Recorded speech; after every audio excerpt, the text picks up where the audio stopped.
wuxuu ahaa kulan iskugu jira baroordiiq iyo duco waxaana ka soo qayb galay xubno kamid ah dawlad goboleedka Jubbaland iyo qaar kamid ah musharaxiinta u tartamaya xilka madaxtinimo ee dawlad goboleedka Jubbaland kulankan waxa soo agaasimay guud ahaan suxufiyiinta ka howlgala magaalada Kismaayo ayadoo sidoo kale lagu duceeyay in Allah uu jannada ka waraabiyo guud ahaan dadkii ku geeriyooday weerarkii lagu qaaday hoteelka Cascasay ee magaalada Kismaayo wariye Maxamed Sahal oo ka tirsanaa telefishinka SBC iyo Hodan Naaleeyo oo ahayd gabar suxufiyad oo ka imaatay dalka Canada isla markaana kamid ah wariyaasha ku dhiirraday in dalkooda ay u adeegaan isla markaana ay soo bandhigaan bilicda quruxda badan iyo nabadda ka jirta guud ahaan dalka Soomaaliya ayay ahaayeen dadkii maanta la xusayay ama lagu baroordiiqay ee kulanka loo sameeyay qaar kamid ah suxufiyiinta ka howlgala magaalada Kismaayo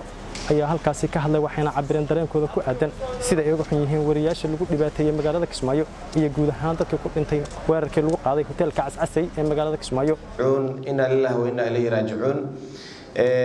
maanta dabcan waxay noo tahay maalin murugo maalintii geeridu ay dhacaysayna waxay noo ahayd maalin kale oo murugo ah maanta halkan waxa isugu nimid oo dhammaan wariyaasha Soomaaliyeed ee Jubbaland ku nool madaxdoodii iyo mas'uuliyiinta dawladduba ay halkan maanta u wada joogeen waxay ahayd in aan u duceeyno walaalaheenii naga geeriyooday Hodan iyo Maxamed Sahal Cumar Gacmo Dheere amar iimaan dhamaanteen Allah inaga wada siiyo aan u duceeyno markasto aan dukano aan u duceeyno waxaan sameyn doonaa anaga wariyaasha Kismaayo hadaan nahay dhowr qodob baan sameyn doonaa oo ugu horeyso kulankan marka laga gudbo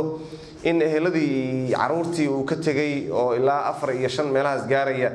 inaan u soo tacsiyeeno waxa uu leeyahay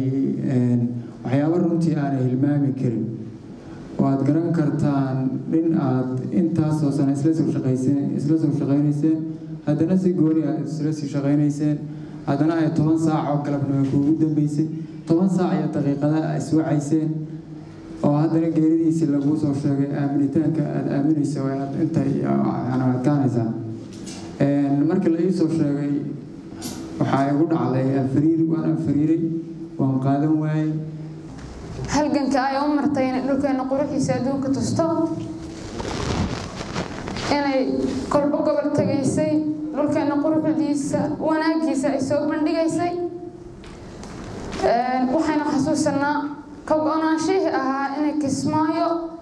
Jubbaland iyo guud ahaan Soomaaliya ay dadka tusto wanaagooda